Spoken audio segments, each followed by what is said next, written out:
Hello everyone, my name is Tushti Shukla and I am recent graduate girl of BTech Biotechnology.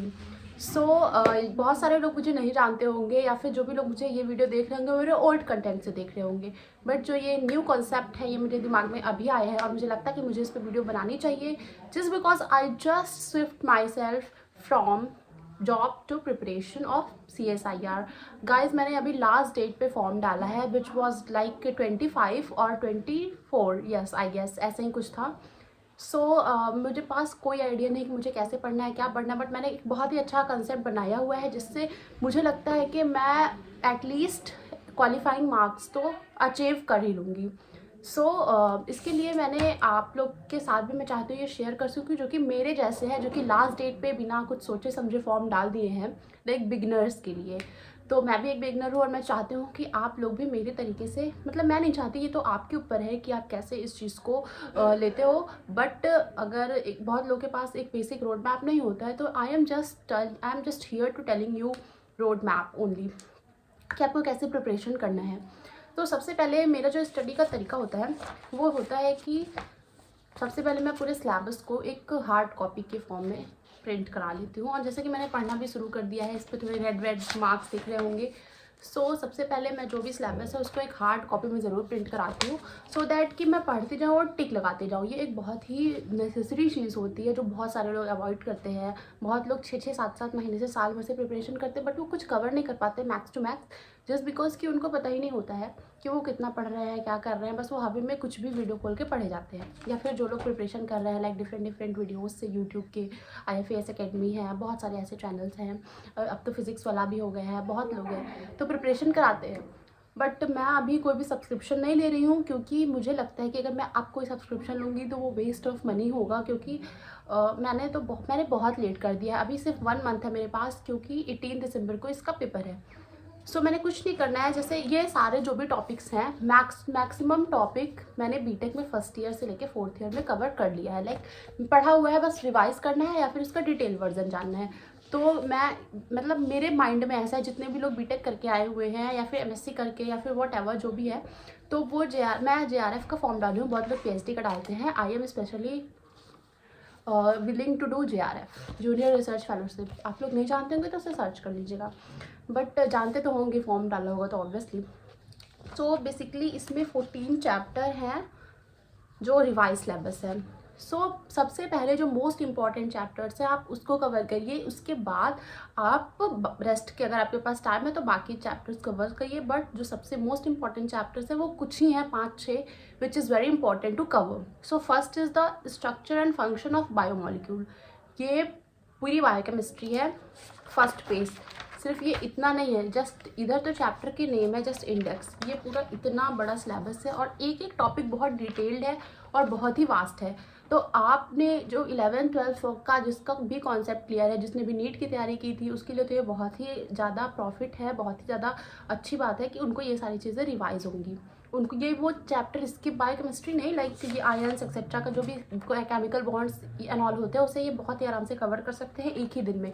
But organic और carbohydrate, lipid, ये सब तो BTech में हम लोग को शायद 2nd ईयर में एंजाइम एंड एक बायोकेमिस्ट्री पढ़ाई गई थी. तो पूरा वही सिलेबस है. तो अगर आपने अपनी पुरानी नोट्स रखी हुई है तो आप उससे भी रिवाइज कर सकते हो, स्पेशली बीटेक वाले. वैसे सभी में मुझे पता नहीं है MSc एंड ऑल का, BSc वालों का, बट बायोटेक का तो मैं कह सकती हूँ, बीटेक बायोटेक का, कि ये सारे हमारे पढ़े हुए हैं. PH, BFR, काइनेटिक्स, तो ये सब आप लोग बहुत ही ईजिली कर सकते हो. Then second is a cellular organisation. Cellular organisation ज़्यादा बड़ा चैप्टर नहीं है बट बहुत डिटेल है. कि इसको बहुत डिटेल में पढ़ना है. DNA ये वो वगैरह, मतलब जितने भी सेलुलर ऑर्गेनाइजेशन, सेल के कंपोनेंट्स, एवरीथिंग. ये चैप्टर फर्स्ट है structure and function of biomolecule, second है सेलुलर ऑर्गेनाइजेशन, थर्ड है फंडामेंटल प्रोसेसेस. फंडामेंटल प्रोसेसेस भी पढ़ना बहुत ही इंपॉर्टेंट है, like DNA replication, repair, transcription, सारे जो भी होते हैं, coding, non coding, DNA, RNA, सारे प्रोसेसेस आ जाते हैं इसमें. तो ये चैप्टर भी ये फंडामेंटल प्रोसेस होता है ये सेल का, लाइक रेप्लिकेशन एक्सेट्रा, तो फंडामेंटल प्रोसेस ऑफ लाइफ है. तो ये भी चैप्टर बहुत ही इंपॉर्टेंट है. देन इंपॉर्टेंट है inheritance biology. Very important chapter, बहुत ही ज़्यादा मार्क्स इसमें कवर करने हैं हमें, और ये सारे को रिलेटेड भी हैं, तो ज़्यादा हमें बहुत ज़्यादा मेहनत की ज़रूरत नहीं है, बट एक क्लियर कॉन्सेप्ट और खुले माइंड से पढ़ने की ज़रूरत है, ताकि हमें इसको जब हम दोबारा रिवाइज करें तो हमें बहुत ज़्यादा इंडल्ज ना होना पड़े, बस ऐसे देखें तो हमारे सामने पूरा कॉन्सेप्ट आ जाए, बिकॉज दे आर को रिलेटेड। इसके बाद है evolution and diversity of life forms. ये थोड़ा डिफरेंट है बट इम्पॉर्टेंट है, बहुत ही ज़्यादा इम्पॉर्टेंट है हमारे CSIR JRF के पेपर के व्यू में। तो इस चैप्टर को भी बिल्कुल स्किप मत करें, जितना ज़्यादा आपने आपको इस फेज़ में इस 1 महीने में इंडल्ज कर पाइए बिल्कुल करिए। फिर है ecology and behavioural biology. Guys ये वर्ड बोलने में मुझे डिफ़िकल्टी होती है, behavioural. So ecology and behavioural biology very important chapter, इसको भी आप लोग को कवर करना है। Bio informatics and computational biology, फिर से मैं कह रही हूँ बायो इन्फॉर्मेटिक्स भी हमने 2 साल प्रॉपर पढ़ा हुआ है। बायो इन्फॉर्मेटिक्स बहुत ही 2 साल नहीं 1 साल 2 सेमेस्टर बहुत अच्छे से पढ़ा हुआ है। सो ये चैप्टर भी बहुत ही इंपॉर्टेंट है, लाइक ब्लास्ट, फास्टा एंड जो भी होता है multiple sequence alignment and all. तो ये सारी चीज़ें हमारी पढ़ी हुई हैं, प्रैक्टिकली नहीं है बट प्रैक्टिकली भी पढ़ी हुई हैं, पर हमने जो भी है थ्योरी हमें पढ़ी हुई है, और थ्योरी ही मैक्सिमम पेपर में आती है। सो बायो इन्फॉर्मेटिक्स का भी सिलेबस बहुत वास्ट दिया हुआ है इसमें, लाइक मैं आपको दिखाती हूँ, A से लेकर G तक का पूरा इतना बड़ा सिलेबस है, बट ये हम कवर कर सकते हैं और प्रॉपर टाइम देके एक एक छोटे से छोटे कॉन्सेप्ट को समझते हुए, प्रोटीन का, न्यूक्लियोटाइड का, ये सब का डिफरेंट तरीके से जो भी होता है सीक्वेंस अलाइनमेंट एक्सेट्रा होती है, तो आपको बहुत ही जिन्होंने कभी नहीं पढ़ा है बायो इन्फॉर्मेटिक्स, सॉरी गाइस, जिन्होंने कभी बायो इन्फॉर्मेटिक्स नहीं पढ़ा है उनके लिए डिफ़िकल्ट हो सकता है, बट जिन्होंने थोड़ा सा भी पढ़ा है, थोड़ा सा भी ध्यान दिया है, उनके लिए ये एक प्लस पॉइंट है, क्योंकि मैंने भी पढ़ा है बहुत ही अच्छे से, बस मुझे रिवाइज़ करना है।